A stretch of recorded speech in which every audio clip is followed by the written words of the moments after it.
भिवानी की रिपोर्ट में ये भी था भी उसका बिटिया की सलवार का नाड़ा खुला हुआ था। इन्होंने तो सारी चीजें चेंज कर दी, इस मसले को ही अलग करके रख दिया। और मुझे नहीं लगता है एम्स वाले रिपोर्ट में भी हमें न्याय मिलेगा। सर जिस टाइम पे कांड हुआ है, शुरू में बहन मनीषा की बॉडी भिवानी सिविल हॉस्पिटल में रखी हुई थी। उस टाइम डॉक्टरों ने पोस्टमार्टम किया, सारा दिन हॉस्पिटल के अंदर रहे, पूरी पब्लिक थी गांव की।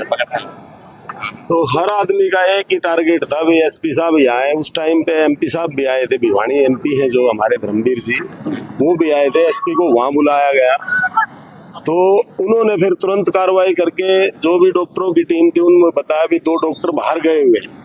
उनके जैसे तैसे उन्होंने भी, जब पब्लिक का प्रेशर बढ़ा तो उन्होंने साइन वगैरह करवा के और रिपोर्ट शाम को हमारे को दे दी थी वहीं पे।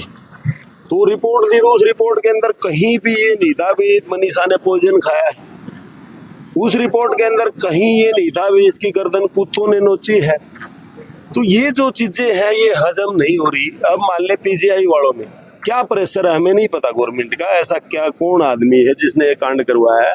क्या आप लोग सभी समझदार आदमी खड़े, कोई भी आदमी जहर पी के और वो क्या अपनी गर्दन काट सकता है? काट सकता हो तो कोई भी, वो भी इतनी बिल्कुल थोड़ी सी पीछे पीछे की बची हुई थी।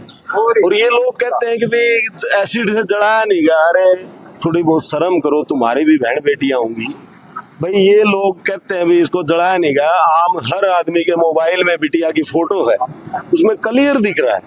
और पशु है लगभग, तो कुत्ते जिनको बोलते हैं, कह रहे कुत्तों ने नोचा है। भी कोई भी कुत्ता होगा वो यदि मान ले जिसने पॉइजन खाया हुआ है उसके पास नहीं जाएगा, उसको नहीं खाएगा। और फिर मान लिया खा भी लेगा तो हमें ये नहीं समझ में आ रहा कि बिटिया की सिर्फ गर्दन ही खाई उन्होंने, और भी शरीर था बिटिया का। भिवानी की रिपोर्ट में ये भी था भी उसका बिटिया की सलवार का नाड़ा खुला हुआ था। इन्होंने तो सारी चीजें चेंज कर दी, इस मसले को ही अलग करके रख दिया। तो ये हम ये चाहते हैं कि ये गरीब की बेटी है, और आज ये गरीब की बेटी पूरे 140 करोड़ हिंदुस्तान के लोगों की बेटी है। हम इसके न्याय के लिए जहां तक भी जाना पड़ेगा उसमें कोई कसर बाकी नहीं छोड़ेंगे। जो भी लक्ष्मणपुर ढाणी के लोगों का, जितने सर्व समाज के लोग हमारे ऑल इंडिया से, जो भी राजस्थान से जहां से भी आए, उनका धन्यवाद करते हैं। और हम ये कहते हैं कि ठंडा करके अपने आंदोलन को जारी रखें जब तक हमारी बेटी को न्याय ना मिले। और प्रशासन से एक मांग करते हैं, इस पब्लिक की तरफ से, इस कमेटी की तरफ से, जो हमारे पत्रकार बंधु हैं जिनको इन्होंने अरेस्ट कर रखा है, क्योंकि पत्रकार जो होता है लोकतंत्र का एक स्तंभ होता है, क्योंकि वो लोगों को न्याय दिलाता है, लोगों के ऊपर मतलब खबरें लिखता है। आप लोगों ने उनको ही मतलब अरेस्ट कर लिया, आपने नेट बंद करवा दिए, क्या दिखाना चाहते हो आप? और फिर नंबर 2, आज मैं एक और बात कहना चाहता हूँ। ये कहते हैं हमारे मोदी जी आए थे 56 इंच का सीना, बोला भाई मैं ओबीसी प्रधानमंत्री हूँ।